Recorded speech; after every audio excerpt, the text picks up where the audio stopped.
नमस्कार दोस्तों, हमारी आज की कहानी का नाम है सजा। राकेश जी की नज़रें फ़ोन पर टिकी हुई थी। आज भी स्नेहा का फ़ोन नहीं आया था।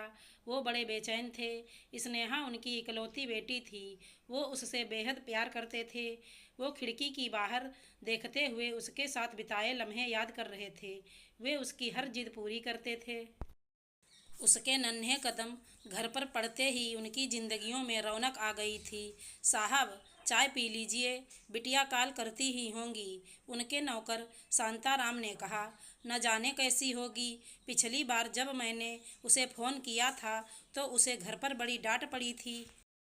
फ़ोन पर लगी रहती हो, कोई काम नहीं करती। रोते हुए स्नेहा मुझसे बोली, बाबा आप फ़ोन मत करना, मैं किया करूँगी। राकेश जी की आंखों में आंसू थे।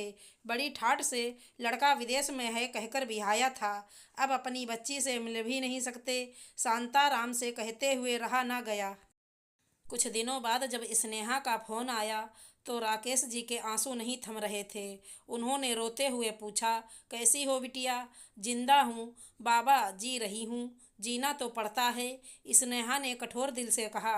न जाने कौन से पाप किए थे जो ये दिन देखना पड़ रहा है। इससे पहले राकेश जी आगे कुछ कहते, स्नेहा ने उन्हें रोकते हुए कहा, बाबा हमें हमेशा अपने कर्मों की सज़ा यहीं इसी दुनिया में चुकानी पड़ती है।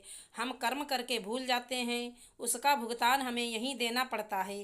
किन कर्मों की सज़ा है ये, जो मैं अपनी बेटी से फ़ोन पर बात भी नहीं कर सकता, उससे मिल भी नहीं सकता?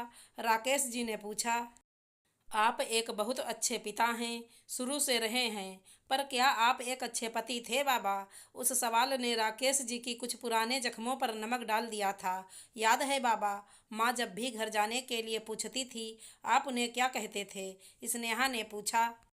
राकेश जी को उनके वो कर्म याद आए जो उन्हें इस क्षण तक याद भी नहीं थे। उन्होंने अपनी मरी हुई पत्नी सुमित्रा की तस्वीर देखी और जख्म थोड़े और ताज़ा हो गए। एक और बार तुमने घर जाने की बात की तो वहीं चले जाना, कभी वापस मत आना, तुम्हें समझाया था ना।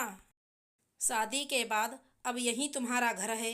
तबीयत खराब है तुम्हारे माता पिता की तो अपने भाई से बोलो, उनका ख्याल रखें। सुमित्रा रोते रोते भीगी आंखों से अपने गमों को भुलाकर अपने कामों में लग जाती। आज भगवान ने उन आंसुओं के लिए राकेश जी को सजा दे दी थी। वह अपनी बेटी की आवाज़ सुनने के लिए भी तरसते थे। हाँ बिटिया, जिन गलतियों को एक बेवकूफ़ और अहंकारी पति ने किया था, आज उसकी सज़ा एक बेसहारा अकेला बाप चुका रहा है। वो मुझे समय के पहले छोड़ के चली गई और आज मैं बस तुम्हारे फ़ोन का इंतज़ार कर रहा हूँ। उसके माँ बाप भी बहुत तरसे होंगे, रोए होंगे। तुम अमित को समझाना कि ऐसा ना करे, कहीं उसे बुढ़ापे में मेरी तरह अकेले बैठकर उस फ़ोन का इंतज़ार ना करना पड़े, जो न जाने कब आए या फिर आए या ना आए। दोनों बाप बेटी रो पड़े। फ़ोन रखते ही राकेश जी ने सुमित्रा जी की तस्वीर को सीने से लगाए रखा। वो बड़बड़ाने लगे, मुझे माफ़ कर दो सुमित्रा। आज एक बाप एक पति की नासमझी के लिए तुमसे माफ़ी मांगता है। पश्चाताप के आंसू बहते रहे।